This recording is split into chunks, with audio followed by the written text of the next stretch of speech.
BA third year की आज की क्लास में हम एक नया चैप्टर चालू कर रहे हैं जिसको फर्स्ट यूनिट के नाम दिया गया है। और इस फर्स्ट यूनिट में यानी कि प्रथम इकाई में जो है हम खंड काव्य पढ़ेंगे। आज के चैप्टर से पहले हमने चैप्टर 5 यानी कि इकाई 5 पढ़ी थी, जिसमें हमने आधुनिक काव्य का इतिहास और वाद आदि के बारे में पढ़ा। आज से हम फर्स्ट यूनिट के रूप में खंड काव्य चालू करने जा रहे हैं और हमारे सिलेबस में खंड काव्य है शंबूक। वैसे शंबूक एक पौराणिक पात्र है और इसके लेखक हैं डॉक्टर जगदीश गुप्त। काव्य दो रूपों में पाया जाता है, दृश्य और श्रव्य, है ना। और काव्य, यदि हम खंड काव्य और महाकाव्य की बात करें तो इस प्रकार का काव्य दो रूपों में मिलता है, महाकाव्य के रूप में और खंड काव्य के रूप में। अब चूँकि सिलेबस के अकॉर्डिंग हमारा टॉपिक है शंबूक खंड काव्य, तो शंबूक जो है खंड काव्य की श्रेणी में आता है। खंड काव्य के अर्थ और उसकी परिभाषा के अंतर्गत मैं आपको ये बताना चाहूँगी कि छोटी कथा पर आधारित काव्य लघु काव्य कहलाता है। यह प्रबंध काव्य का एक लघु रूप है। ऐसी पद्य रचना, वैसे तो देखा जाए तो प्रबंध काव्य के दो भेद हैं, महाकाव्य और खंड काव्य, और हम शंबूक खंड काव्य को पढ़ रहे हैं। तो यह प्रबंध काव्य का एक लघु रूप है। ऐसी पद्य रचना अथवा प्रबंध काव्य जिसमें महाकाव्य के समस्त लक्षणों का निर्वाह ना किया गया हो, जैसे संस्कृत भाषा का मेघदूत और हिंदी भाषा में रश्मि रथी है। दूसरे शब्दों में वह काव्य जिसमें काव्य के संपूर्ण अलंकार या लक्षण ना होकर कुछ ही लक्षण या अलंकार हों, वे खंड काव्य की श्रेणी में आते हैं। इस तरह से खंड काव्य का अर्थ है साहित्य में प्रबंध काव्य का एक ऐसा रूप ही खंड काव्य कहलाता है जो जीवन की किसी एक घटना को लेकर लिखा गया काव्य होता है।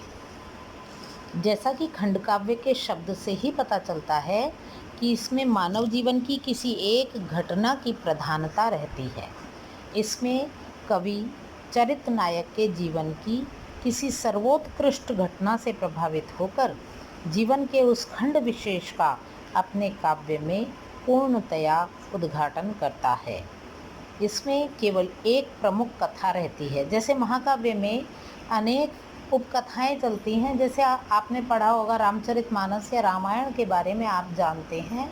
तो रामचरितमानस में यद्यपि राम जो है मर्यादा पुरुषोत्तम कहलाए, परंतु राम की मुख्य कथा के साथ साथ शबरी कथा, जटायु कथा, सीता हरण आदि जो है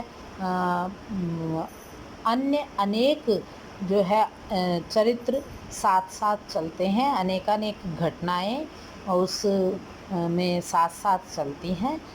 खंड काव्य में ऐसा नहीं होता। खंड काव्य, जैसा कि शब्द से ही पता चलता है, इसमें मानव जीवन की किसी एक घटना की प्रधानता रहती है। इसमें केवल एक प्रमुख कथा रहती है, जैसे जटायु कथा, है ना, या जैसे सीताहरण, या जैसे दिनकर की रश्मि रथी, या हल्दी घाटी, या जयद्रथ वध।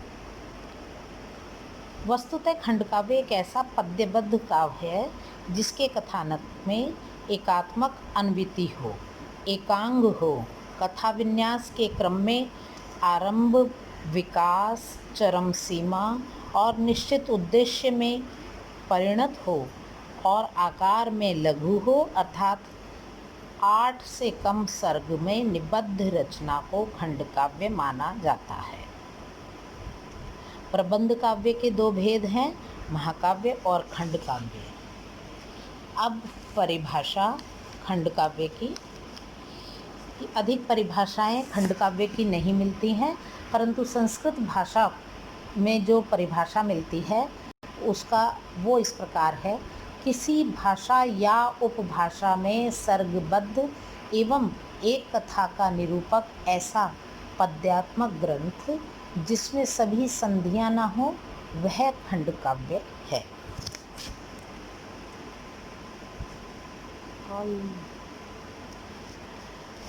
अब जो है अगला जो टॉपिक है, इसी में उपबिंदु है विशेषताएं, यानी कि खंड काव्य की विशेषताएं। तो खंड काव्य की विशेषताएं वैसे तो बहुत सी हो सकती हैं, परंतु मैंने लगभग 11 विशेषताओं को यहाँ एक सूत्र में पिरोया है, जिनमें पहली विशेषता है जीवन की किसी एक घटना को लेकर लिखा जाता है। खंड काव्य जीवन की किसी एक घटना को लेकर लिखा जाता है। दूसरी विशेषता है मानव जीवन की किसी एक घटना की प्रधानता होना। तीसरी विशेषता कवि चरित्र नायक के जीवन की सर्वोत्कृष्ट घटना से प्रभावित हो, उसका अपने काव्य में पूर्णतया उद्घाटन हो। अगली विशेषता है 1 से 8 सर्गों में ही विभक्त होना। अगली विशेषता है नायक का उत्तम एवं चरित्रवान होना। छठी विशेषता होती है रूप और आकार में महाकाव्य से छोटा होता है। खंड काव्य वर्णन, प्रवाह, प्रभावान्विति आदि गुणों से युक्त होना चाहिए।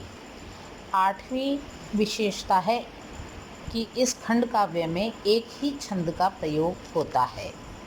नवीं विशेषता होती है श्रृंगार और करुण रस प्रधान होता है, यानी कि खंड काव्य में इन 2 रसों की ही प्रधानता रहती है।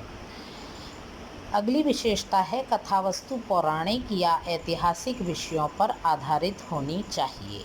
और अंतिम विशेषता मेरे हिसाब से कि खंड काव्य का उद्देश्य महान होना चाहिए।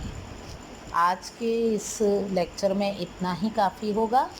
अगले लेक्चर में हम महाकाव्य और खंड काव्य के अंतर को लेकर के चर्चा करेंगे।